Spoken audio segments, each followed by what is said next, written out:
O TCE na TV está no ar. Confira os destaques desta edição. Corte de Contas sergipana inicia as aulas do Programa de Educação de Jovens e Adultos, promovendo cidadania no ambiente institucional a colaboradores terceirizados e familiares. Nós estamos agora ajudando a dar dignidade e cidadania a todos esses servidores. Reunião com integrantes do Pacto pela Educação discute ferramentas de acompanhamento da alfabetização em Sergipe. Avaliar exatamente o avanço das crianças, por exemplo, do segundo ano do ensino fundamental em termos de alfabetização. Zelo ao erário. Conselheiros do TCE julgam quase 200 processos na penúltima semana de maio. TCE reafirma compromisso com acolhimento e escutativa em encontro na sede do órgão sobre maternidade e diversidade. Medalha do Mérito do Corpo de Bombeiros de Sergipe é entregue ao conselheiro José Carlos Felizola em cerimônia especial após adiamento por causa da pandemia da Covid-19. E ainda no quadro Diálogo Cidadão, o cenário desafiador no combate à discriminação contra pessoas LGBTQIA+. É o tema da semana com a presença da educadora social e sexóloga Adriana Lohana dos Santos. Fique com a gente, a revista eletrônica do Tribunal de Contas de Sergipe já está no ar.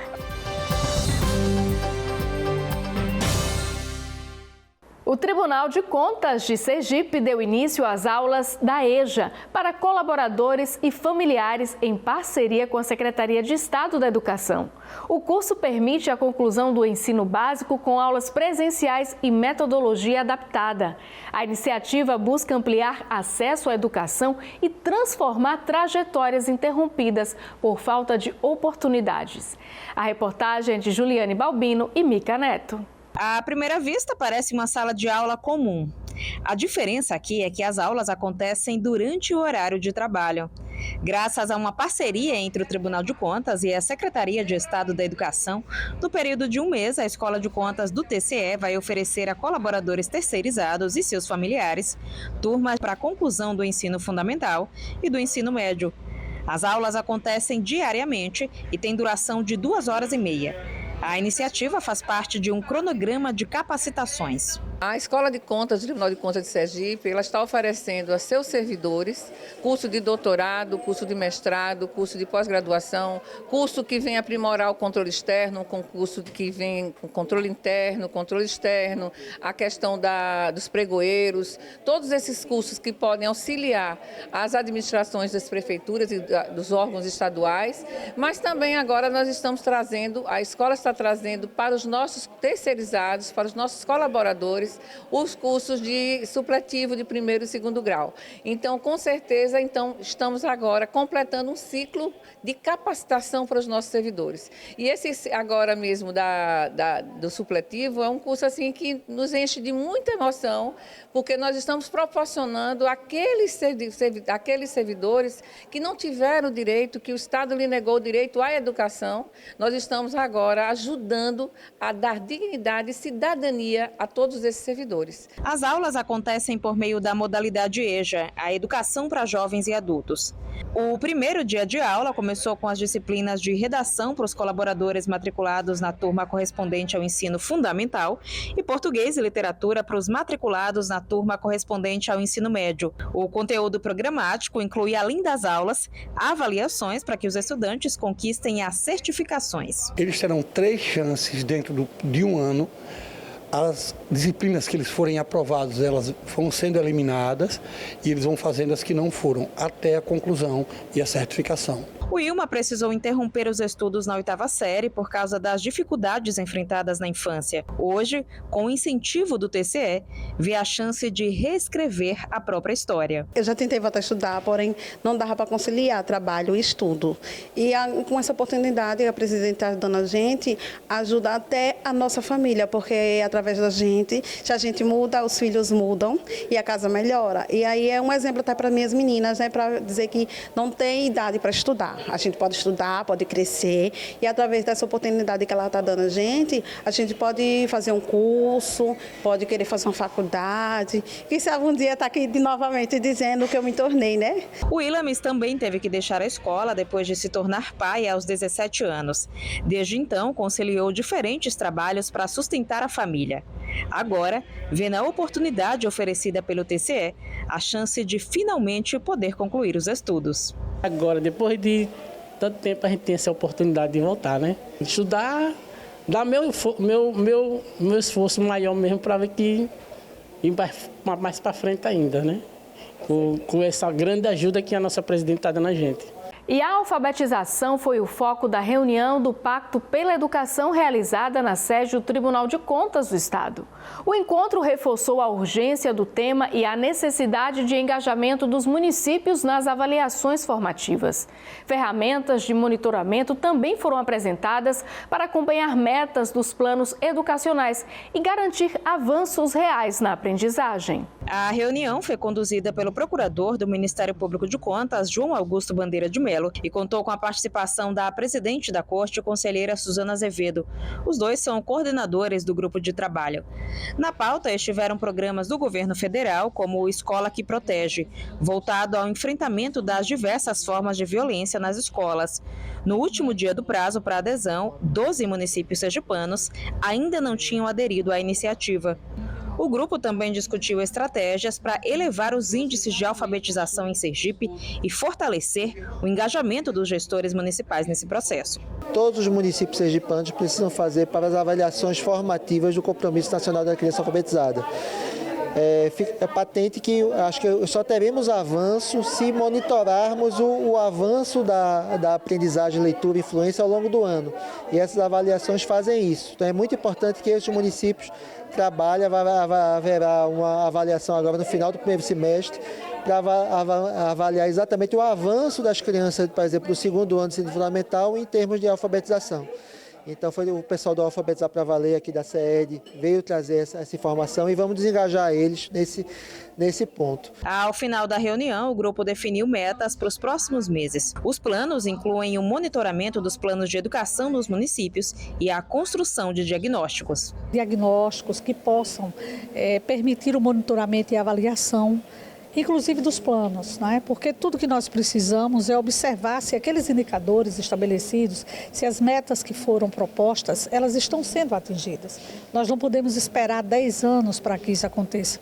É preciso que, de uma forma geral, as esferas de poder, né, as instâncias administrativas possam promover esse monitoramento. Não é? É claro que nós temos os fóruns e aqui em Sergipe, o Fórum de Sergipe tem feito um trabalho muito competente, muito coerente no sentido de orientar os municípios e como deve fazer a construção desses planos. Então, todo o trabalho daqui do Pacto é voltado para que a gente possa pensar, né, soluções, pensar estratégias que possam realmente assegurar a todas as crianças e a todos os adolescentes uma educação pública de qualidade com reflexos para o desenvolvimento pleno.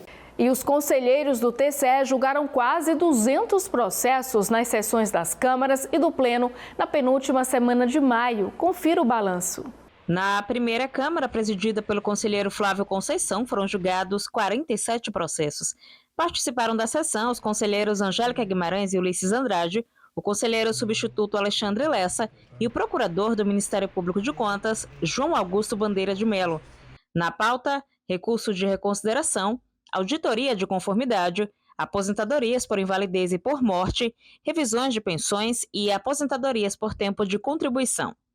Na segunda Câmara, presidida pelo conselheiro Luiz Alberto Menezes, foram julgados 56 processos. Participaram da sessão os conselheiros José Carlos Felizola e Luiz Augusto Ribeiro, o conselheiro substituto Alexandre Lessa e o procurador do Ministério Público de Contas, João Augusto Bandeira de Mello. Na pauta, recurso de reconsideração, auditoria de conformidade, embargo de declaração, pensões previdenciárias, revisões de proventos e aposentadorias por tempo de contribuição. Na sessão plenária, sob o comando da presidente do TCE, conselheira Suzana Azevedo, o colegiado realizou 75 julgamentos entre processos e protocolos. Entre os assuntos da pauta, prestações de contas, ofícios, representações e manifestações da ouvidoria. Confira os detalhes dos julgamentos no site do TCE ou assista às sessões na íntegra no canal da Corte no YouTube. Os servidores do TCE participaram de um encontro que tratou sobre os impactos da maternidade e a importância da saúde mental. A discussão também abordou o respeito às diversidades presentes na instituição. O evento aconteceu no auditório do Pleno do TCE e reuniu servidores, colaboradores e convidados para discutir sobre os desafios da maternidade, saúde mental e a importância de respeitar as diferenças. As responsáveis pela condução do encontro foram a Alessandra Tavares, da ONG Mães pela Diversidade, e a psicóloga Larissa Donati, idealizadora do movimento Maio Furtacor. A iniciativa reafirma o compromisso do Tribunal de Contas com o acolhimento, a escuta e a valorização da diversidade. A seguir, medalha de mérito do Corpo de Bombeiros é entregue a conselheiro do TCE após adiamento devido à Covid-19. E ainda no quadro Diálogo Cidadão, o tema da semana é o combate à transfobia, homofobia e o atual cenário da discriminação em Sergipe. É depois do intervalo TCE na TV. Volta já!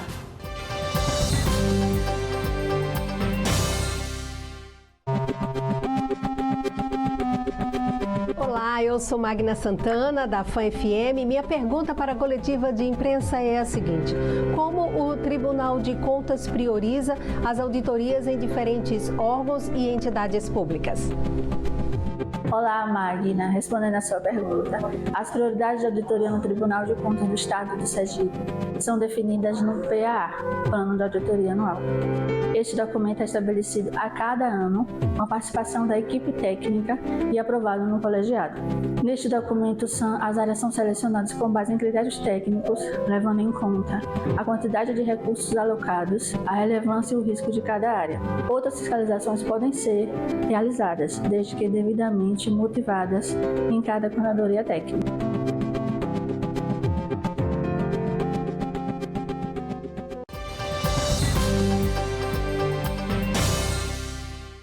O conselheiro do TCE, José Carlos Felizola, foi homenageado com a medalha de mérito do Corpo de Bombeiros de Sergipe. A medalha foi entregue pelo atual comandante-geral do Corpo de Bombeiros de Sergipe, Coronel Fábio Cardoso, e pelo Coronel Alexandre José, que chefiava a corporação em 2021, quando foi criada a medalha.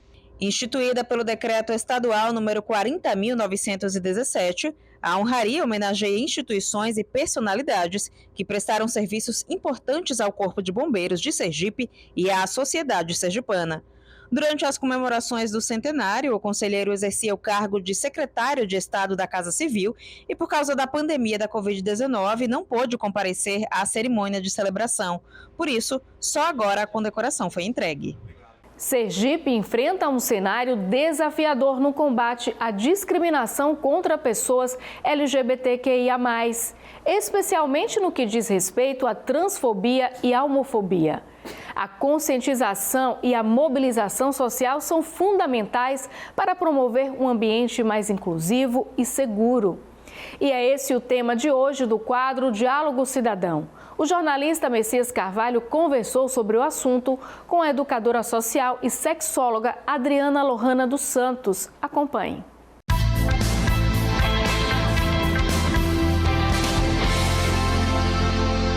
No nosso Diálogo Cidadão de hoje, vamos discutir inclusão, aceitação, igualdade. Comigo, Adriana Lohana dos Santos, educadora social, sexóloga. E o marco dessa entrevista é o 17 de maio, em que se comemorou um marco importantíssimo, por incrível que pareça. Foi quando se deixou de considerar a homossexualidade como doença. Isso foi em 1990. É uma história de muitas lutas. Adriana, obrigado por aceitar esse convite, nosso Diálogo Cidadão. Nada mais cidadão do que falar em inclusão, né? Em igualdade, em respeito, né? Respeito à identidade de gênero das pessoas. Esse 17 de maio, uma história aí. Então, a gente, antes de 90, 17 de maio de 1990, a gente tinha o termo homossexualismo, né? Que é a ideia de que as pessoas homossexuais eram doentes, né? A ideia de perversão, a ideia de doença que era colocada para essa comunidade, né? E aí, devido a essa ideia toda, é que se tinha também a ideia de como se somente as pessoas homossexuais é que tinham a questão do vírus HIV, tido como peste gay. Todos esses processos esses preconceitos vêm junto com essa situação. Mas aí, em 1990, em 17 de maio de 1990, a Organização Mundial de Saúde, né, e isso é uma data internacional, ela retira da classificação internacional de doença, o CID, né, a homossexualidade como doença. O que tinha antes era homossexualismo, passa a ser homossexualidade, tira o sufixo ismo e se usa o sufixo dade de condição da pessoa, né? Quando a gente tem o sufixo dade de condição da pessoa, então deixa de ser a doença e passa a ser uma condição do ser humano, né? Só para você entender, essa mesma classificação para nós, mulheres transexuais, só é retirada agora em 2022. Ou seja, até 2021, eu como pessoa trans, como mulher transexual, também era tida como uma pessoa doente, né? Como uma pessoa com uma doença mental, né? Então, esse dado é um grande marco para a nossa sociedade, porque tira da classificação de doença, tirando da classificação de doença, diz para a sociedade que essas pessoas não são doentes, por isso deveriam não ser mais vítimas de preconceitos, porque quantas pessoas homossexuais não foram assassinadas, vitimadas, queimadas em praça pública na época, muitas das vezes, por questões religiosas de conscientização e também, muitas vezes, até violentadas pelo simples fato de ser uma pessoa homossexual.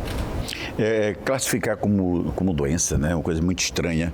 Como é que vocês conviviam com isso? Então, né, a nossa comunidade, a gente tem também como uma data muito importante, 28 de junho, né, que é o Dia do Orgulho LGBT, né, quando, né, em 89, né, também nessa discussão, né, no Bar Stonewall, nos Estados Unidos, né, um bar que as pessoas LGBTs, principalmente pessoas trans e travestis, que também, além de estar no bar, se apresentavam, começa uma grande primeira parada LGBT do mundo, né? E aí, como é que começa aquele processo? Começa num processo de que antes desse processo, dessa construção, a sociedade acabava observando as pessoas homossexuais, porque naquela época não existia essa divisão entre gay, lésbica, bissexual, travesti, transexual, né? Usava todo mundo um termo pejorativo, entre aspas, viado, era todo mundo homossexual, não se tinha esse entendimento dessa diversidade, e aí essa população sofria muito com a agressão da sociedade, com a violência da própria polícia, muitas das vezes, né, por não entender, e com todo o processo de higienismo que a sociedade tinha, ou seja, se a pessoa é uma pessoa homossexual, se a pessoa é uma pessoa que tem naquela época também doenças mentais, toda essa população tida como minoria, como marginal, era colocada à margem da sociedade e violentada, né? Então todos nós já tínhamos a condição de ser entendidos como a população que caminhava consigo a ideia de peste gay, né? Da AIDS. Além desse processo da construção dessa ideia de estereótipo da AIDS, também tem a ideia de que ninguém nascia homossexual, mas que era uma condição de doença que a pessoa adquiria na sociedade. E aí essa condição de doença, quando é retirada da classificação mundial, se entende-se que a pessoa não tem doença, mas sim que é uma condição de expressão da vida dela. Como é que se define? A condição ou opção? Condição. Até porque ninguém escolhe, né, ser homossexual, como ninguém escolhe ser heterossexual. Assim como também ninguém se apresenta abaixando as calças, levantando a saia, né? Nossa identidade não está entre as pernas, nossa identidade está entre as orelhas. Então, é uma condição da pessoa, né? Hoje, depois de tantas lutas, né, e pode-se dizer, né, que tantas vitórias, está igualado já, a aceitação está boa, ainda temos na sociedade muita aversão, muita fobia. Sim, contra tem muita fobia. Eu digo muitas das vezes que até o termo LGBTfobia eu acho um pouco estranho, porque ninguém tem medo de uma pessoa homossexual, ninguém tem medo de uma pessoa transexual. Eu acho que a gente está encaminhando para um processo de até modificação desse termo, né? Ninguém tem medo de mim por ser uma pessoa trans. As pessoas não têm medo, fobia é medo, né? As pessoas, elas não me aceitam, não aceitam a mulher que eu sou.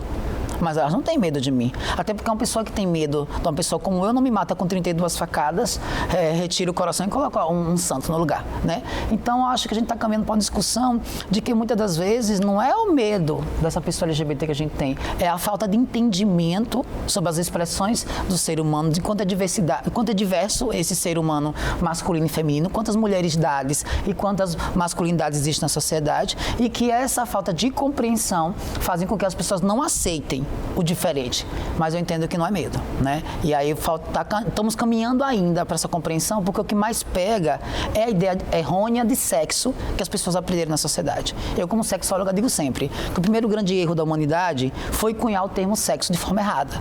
Porque ninguém carrega sexo entre as pernas, a gente pratica sexo. O que eu carrego entre as pernas é um órgão reprodutor. E aí, como volto a dizer, a identidade de gênero não está ligada a esse órgão, porque ninguém se apresenta baixando as calças, levantando a saia. A identidade de gênero é todo um composto que vem desde a sociedade que nos ensina a ser homem e mulher, para além também do que eu entendo como esse homem e mulher que eu sou. Nessa caminhada toda que você se referiu hoje, depois de tantas conquistas, você acha que a gente caminha para a igualdade, para o respeito? Ou ainda vê muitas dificuldades? Eu acho que espaços como esse... Até pela questão cultural, né? Ainda temos quer queira, quer não, um ranço, né? Uma cultura antiga diante desses fatos novos. Então, acho que espaços como esses, né, estar em espaços como esses, ligado a poderes tão importantes, assim como o Tribunal de Contas, já perceber que estamos caminhando para o momento correto da coisa. A gente só consegue levar a sociedade a entender melhor essa diversidade a partir da educação. Né? Não se faz uma construção cultural e política da sociedade sem educação. Passamos por retrocessos nesse momento, estamos passando por retrocessos também nesse processo de construção de quem somos, mas a gente segue, né? Não somente como educação popular, mas como movimento social, por um jeito na nossa sociedade. Estamos aí em meados de uma conferência, da 4ª Conferência Nacional LGBT, né? A gente segue construindo a sociedade onde a gente vai entender a diversidade humana, não somente de gênero e sexualidade, mas a diversidade humana como potente e capaz de construir em conjunto a sociedade mais igualitária. Esse processo de transformação, vocês têm uma transformação social, é um processo mesmo de educação. Quais são as estratégias que o segmento defende? Trabalhar mais a escola, o mesmo estabelecer mais movimentos? Sim, a gente precisa fortalecer o movimento social LGBT, mas precisamos levar para a sociedade a necessidade de uma construção de uma educação de qualidade pública, que venha sim discutir gênero e sexualidade na escola, porque a gente não está para além de ser LGBT discutir gênero e sexualidade na escola, está para discutir também o que é menarca, que é a primeira menstruação, como é que acontece a primeira ejaculação do menino, como é que se dá a construção desses corpos, né? E também combater questões muito práticas, né? Discutir sexualidade é discutir a gravidez na adolescência, que muitas das vezes o adolescente, a menina não tem essas orientações de casa que pode ser pego na escola. As pessoas, elas desvirtuaram essa ideia do que é educação sexual, né? Elas desvirtuaram. A educação sexual está para além de entender o que é ser homem, o que é ser mulher, de como lidar com esse corpo na sociedade. Então, isso é básico, mas é esse básico que eu nem sequer citei, a diversidade sexual, que vai dar conta desse processo mais tarde, porque é a partir da base, que é da educação, né, da criança que está ali para construir cidadãos críticos, que a gente vai conseguir fazer com que esse cidadão mais tarde consiga entender essa diversidade, porque eu sou professora de educação infantil e as minhas crianças é quem menos tem preconceitos, porque a construção do preconceito é feita a partir da sociedade, né? Hoje você impunha essa bandeira, que a gente percebe aqui, desse diálogo com muita propriedade, com muita firmeza, com conhecimento profundo. Para chegar a isso foi muito difícil? Sim. Como foram essas lutas para vencer essas barreiras? Estávamos conversando até aqui nos bastidores, né? O quanto foi complicado. Não é fácil ser uma mulher transexual, professora, pedagoga nessa sociedade, né? Uma sociedade que tem os nossos corpos marginalizados, que empurra basicamente, principalmente nós, somente para a prostituição, né? Então, tem sido muito difícil porque até nesse processo de construção de quem sou eu passei por outras perseguições quando tentei ir de acordo com a sociedade colocava. Para você entender, eu fui perseguida, sou professora, funcionária pública, e fui perseguida no funcionalismo público. Por quê? Porque a sociedade não entendia que a mulher trans poderia dar aula para crianças. Como também outros processos. Tem sido muito difícil? Tem. Mas eu acho que desse movimento, né, que a gente mais leva é a necessidade de construir novas frentes de batalha. E aí uma pessoa ou outra que a gente consegue mudar a cabeça a cada dia já é uma vitória. E isso que é muito importante, esse processo. Ainda existe muito discurso de ódio. Né? Ainda existem aqueles que acham que não tem que ter discussão dessa inclusão, desse princípio da igualdade. Que acho que o princípio é tratar todo mundo com igualdade. Né? Como é que está sendo feito para vencer esses discursos? Então, para além do princípio da igualdade, a gente está discutindo hoje o princípio da equidade. Né? E aí é interessante, quando a gente coloca o princípio da equidade, que o princípio da equidade é tratar as pessoas desiguais de forma também desigual. tratar cada um de acordo com suas especificidades. Eu não vou colocar, por exemplo, na saúde, a medicação para anemia falciforme para a pessoa branca, porque só tem anemia falciforme as pessoas negras.